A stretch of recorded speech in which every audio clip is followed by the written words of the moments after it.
Pada saat itu nafas saya, dokter bahkan sudah vonis saya mati.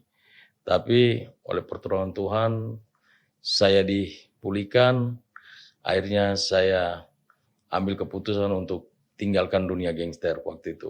Kartu relawan ini. Nah, di dalam kartu relawan ini ada 11 item kegunaannya. Jadi manfaat pemegang kartu relawan ini ada 11. Gunakanlah hak pilih. Jangan sampai golput.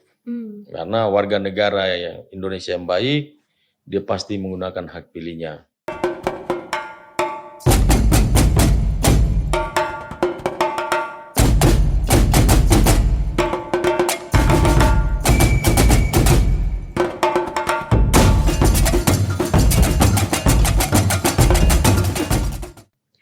Halo Sobat Forum, kembali lagi di Forum Caleg Bicara bersama saya Puspita Chandra Dewi. Nah, hari ini saya kedatangan narasumber seorang caleg DPRD DKI Jakarta dari Partai Gerindra. Hari ini saya dengan beliau akan ngobrol-ngobrol soal perjalanan politiknya hingga pencalekannya tahun ini, dan juga ternyata beliau punya cerita menarik sebelum akhirnya memutuskan untuk bergabung dengan Partai Gerindra dan juga nyalek di tahun ini. Yuk langsung kita sapa aja yuk, ini dia Pak Nicholas J. Kili-Kili. Halo Pak, selamat siang, sore, Selamat malam. sore. Iya Pak, apa kabar Pak? Baik. Baik. Oke Pak, gimana nih kesibukannya Bapak sekarang pas udah kampanye nih Pak di pemilu 2024 ini? Oh ya, lagi sibuk-sibuknya di dapil. Tiap hari keliling ke dapil-dapil. Oh ya, Bapak dapil berapa nih Pak? Dapil 2. Dapil Daerahnya? 2 itu mencakup Cikoding, Pulau Seribu, Cilincing, Koja, Kelapa Gading, dan Pulau Seribu. Waduh, oke, siap. Lalu gimana nih Pak, terjun ke dunia politik ini karena emang keinginannya Bapak sendiri atau ada dorongan dari pihak lain, terinspirasi dari siapa gitu mungkin? Oh, mungkin karena orang tua ya, papa saya juga seorang politik, pengacara dan seorang politisi juga. Jadi mungkin darah dari orang tua. Oke, nah terus tadi saya sudah sempat sebutin kalau Pak Niko ini punya cerita nih sebelum akhirnya memutuskan untuk bergabung dengan Gerindra, nyalek. Bapak merupakan dulu pernah menjadi preman Tanah Abang yang akhirnya menjadi pelayan Tuhan dan juga pengacara. Ceritanya tuh gimana tuh Pak? Oh ya, cukup panjang ya. Jadi dulu saya bersama-sama dengan Bang Hercules di Tanah Abang.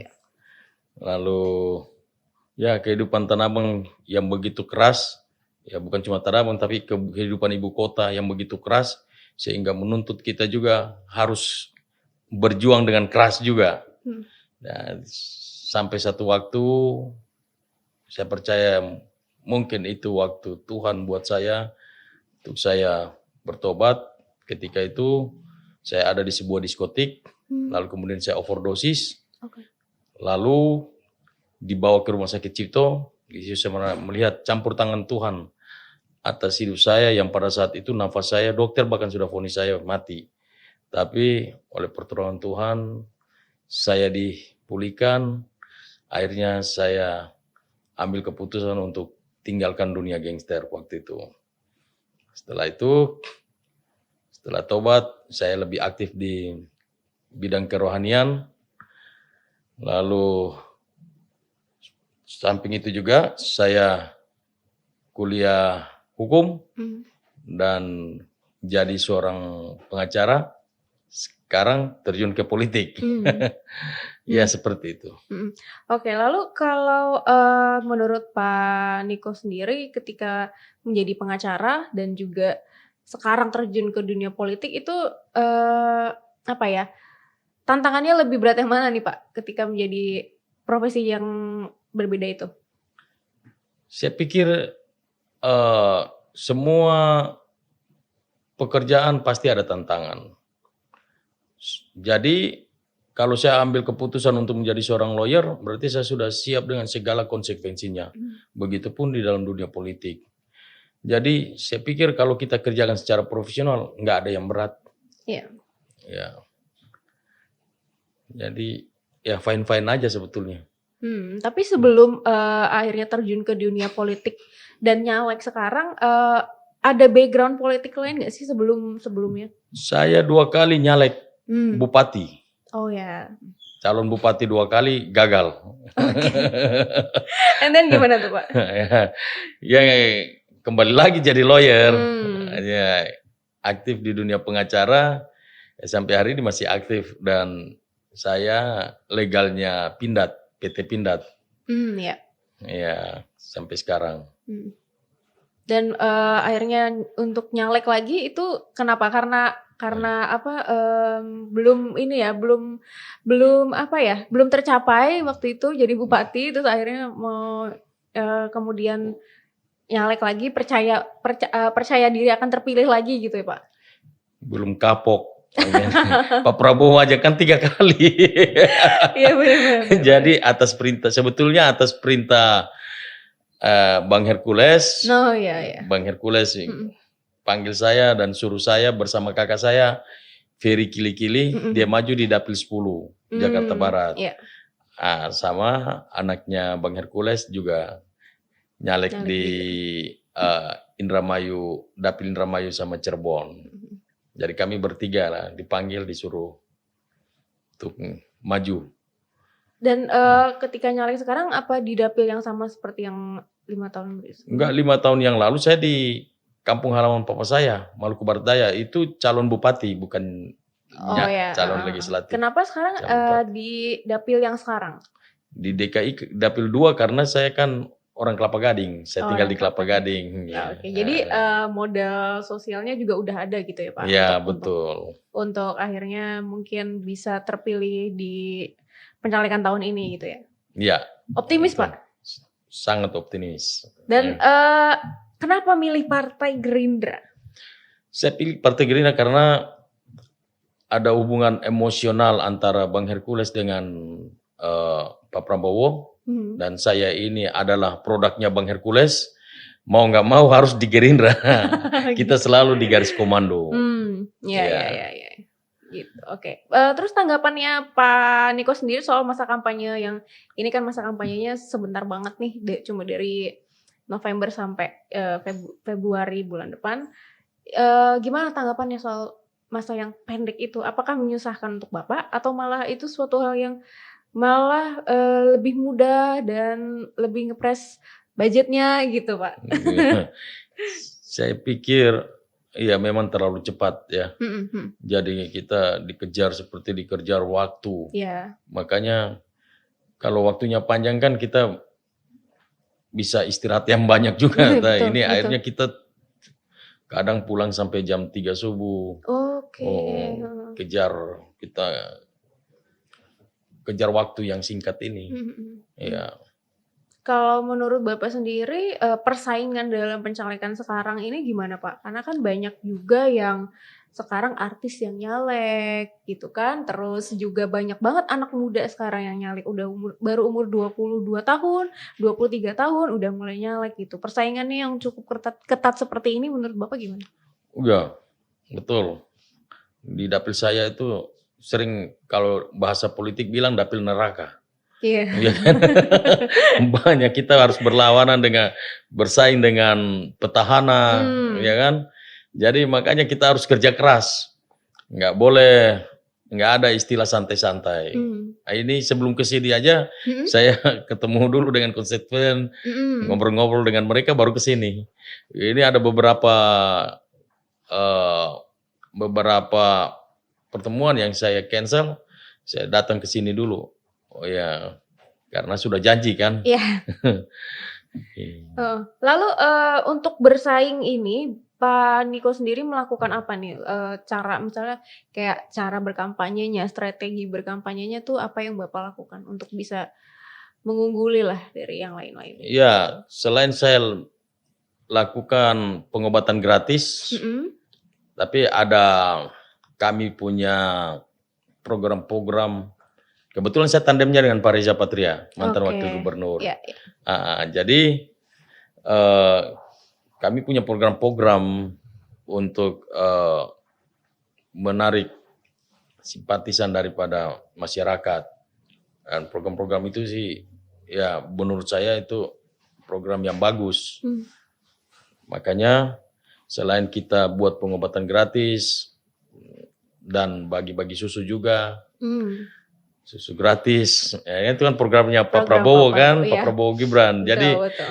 kita mesti jalankan. Iya. Nah, situ saya melihat bahwa ya strategi selain pengobatan gratis ya kita masukkan juga ke masyarakat program-program kita ke depan untuk 5 tahun yang akan datang kalau terpilih. Iya. Ya. Oke. Lalu metode kampanye yang seperti Pak Niko jalankan sekarang, apakah menurut Pak Niko udah efektif nih Pak, atau Bapak perlu melakukan hal lain gitu untuk kampanye ini? Saya kira sudah sangat efektif dan respon masyarakat sangat baik sekali ketika kita turun di dapil itu. Kita mencoba mensosialisasi serta masuk dengan program-program kami, mereka terima baik. Iya.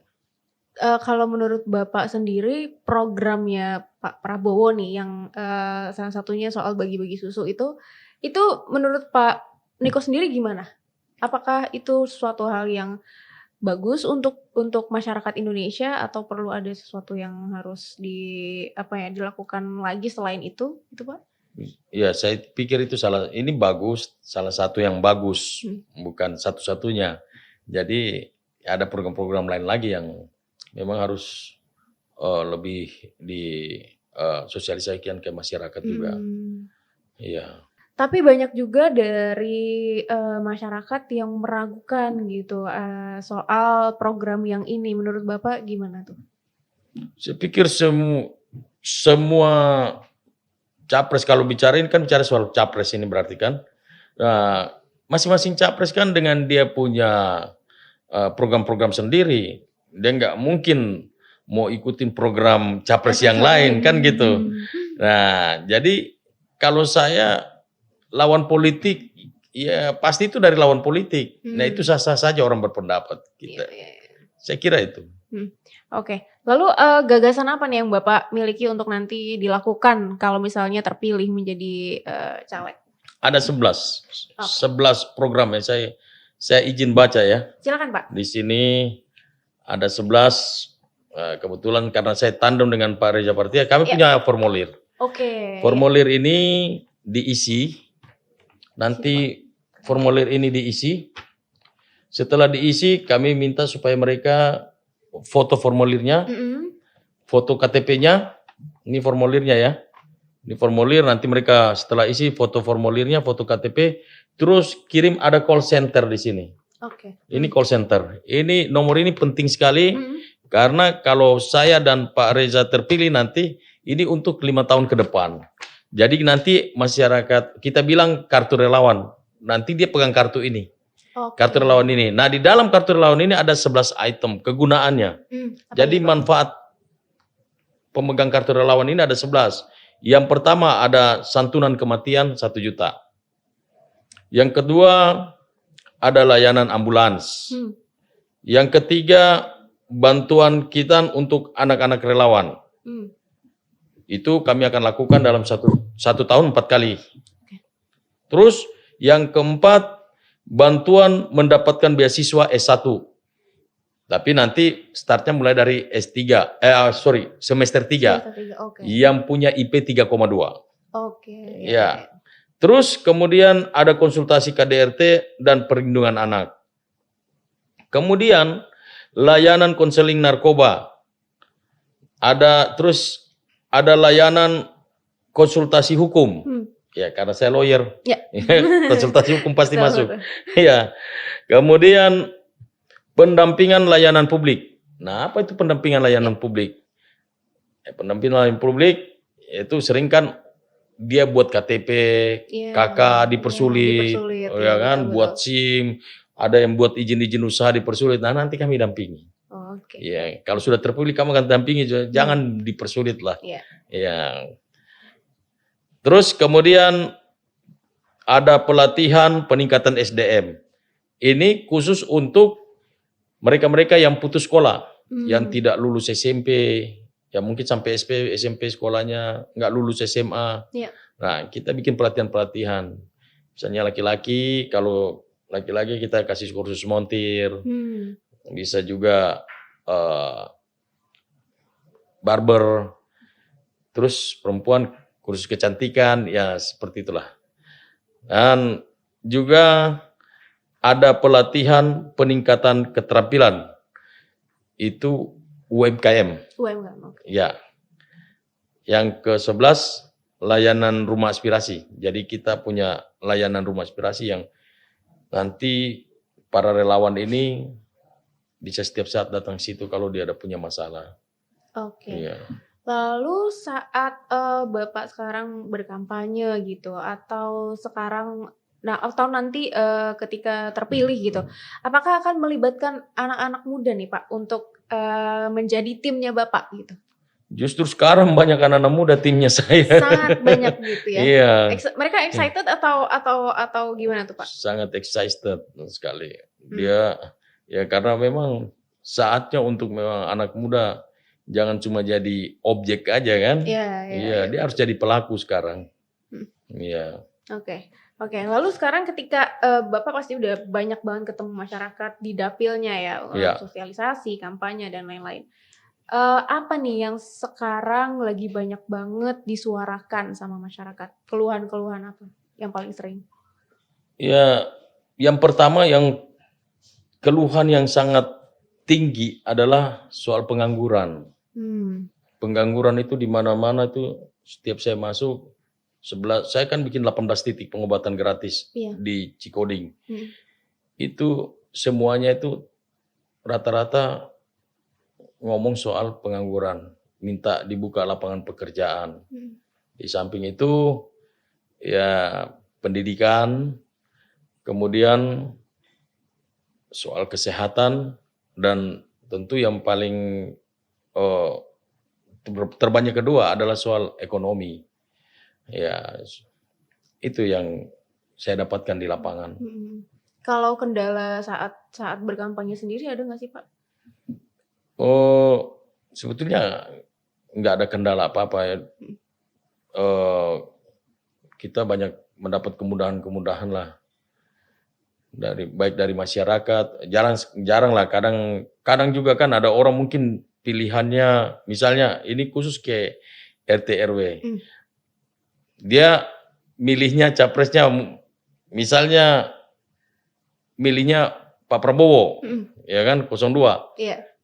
Nah, terkadang dari capres yang lain mau masuk, kader-kadernya mau masuk situ mau sosialisasi atau caleg-calegnya mau masuk, banyak dibuat alasan apa segala macam lah. Kan seperti gitu. Tapi yang saat ini ketika saya sosialisasi nggak ada sih. Bahkan saya ngomong ke RW, RT, saya bilang harus netral. Semuanya harus diakomodir. Jadi ketika mereka mau masuk sosialisasi dari caleg manapun itu, walaupun Anda memilih pasangan nomor urut 1 atau ada yang nomor 2 atau nomor 3, semua harus dilayani. Dari partai-partai manapun harus dilayani karena memang itu tugas Anda di masyarakat. Bapak sendiri pasang itu nggak sih kayak pamflet, terus baliho dan lain-lain itu di dapilnya Bapak? Ada juga. Tapi suka ada yang dirusak nggak sih Pak? Kayak gitu? Baliho-baliho Bapak gitu? Ada juga. Ada ini. Saya nggak tahu dirusak apa. Iya, itu kira-kira menurut Bapak dirusak atau emang karena alam aja? Karena angin atau gimana, tapi ya saya lihat ada lah seperti itu. Iya. Misalnya kita masuk ke situ, ternyata di situ lebih banyak dari partai lain daripada Gerindra, ya kan? Itu terkadang baliho kita talinya udah copot satu, ada yang sama sekali dilepas jatuh di tanah gitu kan. Sampai kayak gitu berarti ya? Iya. Oke. Nah terus sekarang komentar Bapak sendiri soal mungkin di sini caleg-caleg masih ada nih yang melakukan money politik gitu, yang bagi-bagi uang ke masyarakat supaya dipilih. Nah menurut Bapak sendiri itu gimana? Masih efektif gak sih kayak gitu Pak? Menurut Bapak? Saya rasa untuk saat ini saya lebih mengedukasi. ke masyarakat. Lebih baik kita ini saya buat ini sama dengan kontrak politik, Mhm. ya kan? Jadi kita nggak cuma ngomong, tetapi betul-betul kita mau lakukan yang terbaik untuk masyarakat. Soal money politik, saya pikir ya bukan kalau bisa, saya minta supaya kita hindari. Makanya saya kalau lebih setuju kalau kita kontrak politik. Masyarakat maunya apa ya kamu buat aja perjanjian di situ kita sama-sama tanda tangan. Mhm. Itu saya pikir itu lebih baik. Ada kekhawatiran sendiri nggak Pak, kalau misalnya, ternyata lawan, caleg Bapak ada yang melakukan itu gitu, Bapak akhirnya, ngerasa kayak, "Wah saya nggak kepilih nih gara-gara, masyarakat milih yang ngasih uang ke mereka," gitu? Jujur ada karena Mhm. kita kan dengar-dengar kan desas-desus, ya kan bisik-bisik tetangga, ya kan. Iya. Ini caleg ini dia udah terbiasa dengan begini-gini. Mhm mhm. Ada yang bilang caleg ini, wah ini dia jago dengan serangan fajar. Mhm. Oh ini macam-macam lah. Tapi ya kita positif aja, positive thinking aja. Saya yakin kalau kita dengan kerja keras, pertama kita andalkan Tuhan, pasti Tuhan buka jalan. Iya, Oke. betul sekali. Oke, lalu sekarang ini banyak, Pak Prabowo dan Mas Gibran lagi banyak banget diterpa kayak isu-isu lah gitu ya. Apakah itu berpengaruh nih sama pencalekan Bapak sendiri? Karena Bapak sendiri kan dari Partai Gerindra nih, gitu. Selama ini karena saya terjun di lapangan tiap hari, saya terjun di lapangan ya. Mhm mhm. Itu saya lihat tingkat penerimaan terhadap saya oke sekali, nggak ada ini. Memang ada juga 1, 2 orang, "Ya maaf Pak, kami ini dari sini, Mhm kami mhm. dari partai ini, kami Mhm. pemilih kami ini." Karena ada 3 calon ini kan, Iya. memang berpengaruh. Jadi, misalnya mereka pilih paslon nomor 1, ada yang nomor 3, oh cukup, berpengaruh lah kalau masuk di basisnya mereka, gitu. Gitu. Jadi kalau misalnya, kayak isu-isu kayak gini, lumayan berpengaruh juga ya ke pencalekannya Lumayan Bapak berpengaruh, akhirnya? Mhm. Tapi iya. khawatir juga nggak Pak soal itu? Saya saya sih nggak khawatir, karena saya merasa saya udah kerja keras, iya kan, sampai pulang jam 3 subuh. Betul betul betul. Habis dari sini aja lanjut lagi terus ini pasti Wah, pulangnya subuh lagi. waduh, siap. Yang penting harus Iya, jaga kesehatan nih Pak, betul, biar nggak sakit, padahal kan masih ada waktu untuk berkampanye lagi nih Pak ya, iya jangan sampai tumbang nih Bapak iya, juga betul, akhirnya. terima kasih. Oke, terus, gimana nih Pak, mungkin ada kayak, masukan, saran gitu untuk mungkin, anak-anak muda seperti saya mungkin yang 5 tahun kemudian ada kepikiran untuk, mau nyalek nih gitu. Apa apa yang pertama kali harus dilakukan sebelum kita misalnya punya pikiran seperti itu? Berdoa dulu, tanya Tuhan, Hmm. dari awal saya udah bilang, ngandalin Tuhan. Mmm. Kalau Tuhan izinkan, jalan, baru program-program yang lain kita jalankan, Mhm. itu dulu. Modal awalnya untuk,